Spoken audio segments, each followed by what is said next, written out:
بسم اللہ الرحمن الرحیم۔ حضرت عمرو بن مرہ جہنی رضی اللہ تعالی عنہ کا اپنی قوم کو دعوت دینا۔ حضرت عمرو بن مرہ جہنی رضی اللہ تعالی عنہ فرماتے ہیں کہ زمانے جاہلیت میں ہم لوگ اپنی قوم کی ایک جماعت کے ساتھ حج کرنے گئے تو میں نے مکہ میں خواب میں ایک چمکتا ہوا نور دیکھا جو کعبہ سے نکل رہا تھا، اور اس کی روشنی سے یثرب کا پہاڑ اور جہینہ کا اشعر پہاڑ روشن ہو گیا، اور مجھے اس نور میں یہ آواز سنائی دی کہ تاریکی چھٹ گئی اور روشنی بلند ہو کر پھیل گئی اور خاتم الانبیاء کی بعثت ہو گئی۔ وہ نور میرے سامنے دوبارہ چمکا، یہاں تک کہ میں نے حیرہ شہر کے محلات اور مدائن شہر کا سفید محل اپنی آنکھوں سے دیکھ لیا، اور اس نور میں یہ آواز سنائی دی کہ اسلام کا ظہور ہو چکا اور بت توڑ دیے گئے اور رشتے جوڑ دیے گئے۔ میں گھبرا کر اٹھا اور اپنی قوم سے کہا، اللہ کی قسم قریش کے اس قبیلے میں کوئی بڑا واقعہ پیش آنے والا ہے، اور میں نے ان کو اپنا خواب سنایا۔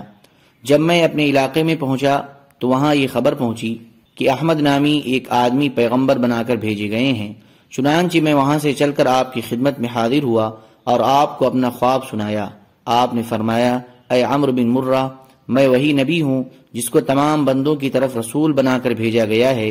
میں سب کو اسلام کی دعوت دیتا ہوں، اور میں ان کو اس بات کا حکم دیتا ہوں کہ وہ خون کی حفاظت کریں اور صلہ رحمی کریں اور ایک اللہ کی عبادت کریں اور بتوں کو چھوڑ دیں اور حج بیت اللہ کریں، اور 12 مہینوں میں سے رمضان کے 1 مہینے کے روزے رکھیں۔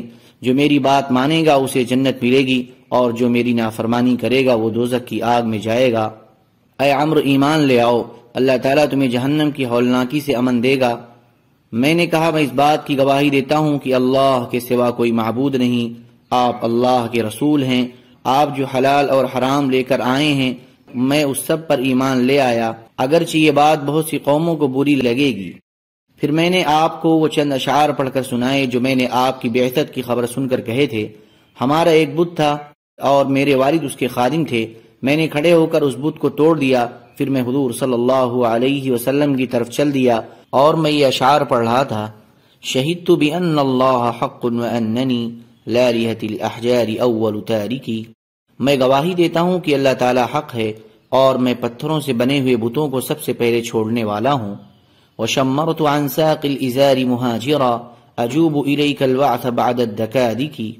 اور میں نے اپنی پڈلی سے لنگی کو اوپر چڑھا لیا اور میں ہجرت کرتا ہوا جا رہا ہوں۔ یا رسول اللہ، آپ تک پہنچنے کے لیے دشوار گزار راستوں کو اور سخت زمینوں کو طے کر رہا ہوں۔ لأصحب خیر الناس نفسا ووالدا رسول ملیک الناس فوق الحبائک۔ میں ساری مشقتیں اس لیے اٹھا رہا ہوں تاکہ میں اس ذات کی صحبت میں رہا کروں جو خود بھی لوگوں میں سب سے بہتر ہیں اور ان کا خاندان بھی، اور جو اس اللہ کے رسول ہیں جو تمام انسانوں کا بادشاہ ہے اور آسمانوں کے اوپر ہے۔ حضور صلی اللہ علیہ وسلم نے اشعار سن کر کہا، شاباش اے عمرو بن مرہ۔ پھر میں نے کہا، میرے ماں باپ آپ پر قربان ہو، آپ مجھے میری قوم کی طرف بھیج دیں، ہو سکتا ہے کہ اللہ تعالیٰ ان پر بھی میرے ذریعے سے فضل فرما دے جیسے آپ کے ذریعے سے مجھ پر فضل فرمایا۔ چنانچہ آپ نے مجھے بھیج دیا اور یہ ہدایات دی کہ نرمی سے پیش آنا اور صحیح اور سیدھی بات کہنا، سخت کلامی اور بدخلقی سے پیش نہ آنا اور تکبر اور حسد نہ کرنا۔ میں اپنی قوم کے پاس آیا اور میں نے کہا، اے بنی رفاعہ، بلکہ اے قبیل جہینہ، میں تمہاری طرف اللہ کے رسول کا قاصد ہوں اور تمہیں اسلام کی دعوت دیتا ہوں، اور میں تمہیں اس بات کا حکم دیتا ہوں کہ تم خون کی حفاظت کرو اور صلہ رحمی کرو اور ایک اللہ کی عبادت کرو اور بتوں کو چھوڑ دو اور بیت اللہ کا حج کرو، اور 12 مہینوں میں سے رمضان کے 1 مہینہ کے روزے رکھو۔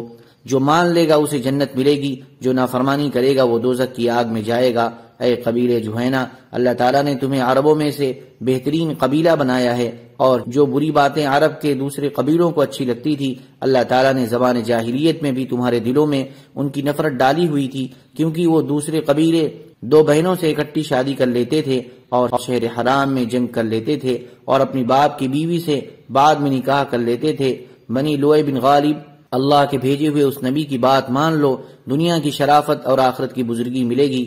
حضرت عمر فرماتے ہیں کہ میری قوم میں سے کوئی میرے پاس نہ آیا، صرف ایک آدمی نے آ کر یہ کہا، اے عمرو بن مرہ، اللہ تیری زندگی کو تلخ کر دے، کیا تم ہمیں اس بات کا حکم دیتے ہو کہ ہم اپنے معبودوں کو چھوڑ دیں اور اپنا شیرازہ بکھیر دیں اور ہم اپنے ان آبا و اجداد کے دین کی مخالفت کریں جو عمدہ اور بلند اخلاق والے تھے۔ یہ تہامہ کا رہنے والا قریشی ہمیں کس چیز کی دعوت دیتا ہے؟ نہ ہمیں اس سے محبت ہے اور نہ ہم اس کی بزرگی کو تسلیم کرتے ہیں۔ پھر وہ خبیث یہ شعر نعوذ باللہ پڑھنے لگا، انا ابن مرہ قد اتا بمقالہ لیست مقالۃ من یرید صلاحا۔ ابن مرہ ایسی بات لے کر آیا ہے جو اس آدمی کی بات نہیں ہو سکتی جو چاہتا ہے کہ حالات درست ہو جائیں۔ انی لاحسب قولہ وفعالہ یوما وان طال الزمان ذباحا۔ میں یہ سمجھتا ہوں کہ ابن مرہ کا قول و فعل ایک نہ ایک دن ضرور گلے کا چھچندر بن کر رہ جائے گا۔ لیصفح الاشیاخ ممن قد مضى من رام ذلك لا اصاب فلاحا۔ وہ ہمارے گزرے ہوئے اسلاف کو بے وقوف ثابت کرتا ہے، جو ایسا کرنا چاہتا ہے وہ کبھی کامیاب نہیں ہو سکتا۔ حضرت عمرو بن مرہ فرماتے ہیں کہ میں نے کہا، ہم دونوں میں سے جو جھوٹا ہو خدا اس کی زندگی کو تلخ کر دے اور اس کی زبان کو گونگا اور آنکھوں کو اندھا کر دے۔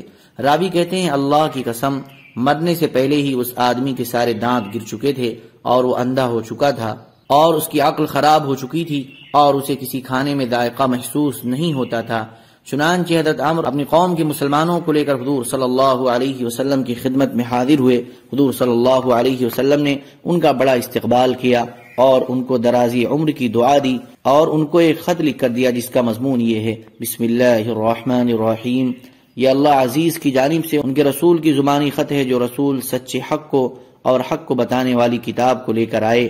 یہ خط عمرو بن مرہ کے ہاتھ جوہینہ بن زید قبیلہ کے نام بھیجا جا رہا ہے۔ سارا نشیبی اور ہموار علاقہ اور وادیوں کا نیچے اور اوپر کا علاقہ سب تمہارا ہے۔ جہاں چاہو اپنے جانور چراؤ اور اس کا پانی استعمال کرو، شرط یہ ہے کہ مال غنیمت کا 5واں حصہ دیتے رہو اور 5 نمازیں پڑھتے رہو۔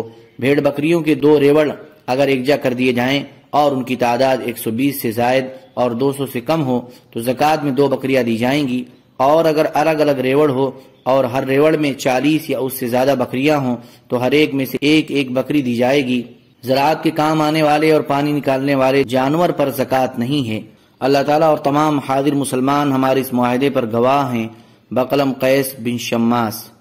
سبحان ربک رب العزة عما یصفون وسلام علی المرسلین والحمد للہ رب العالمین۔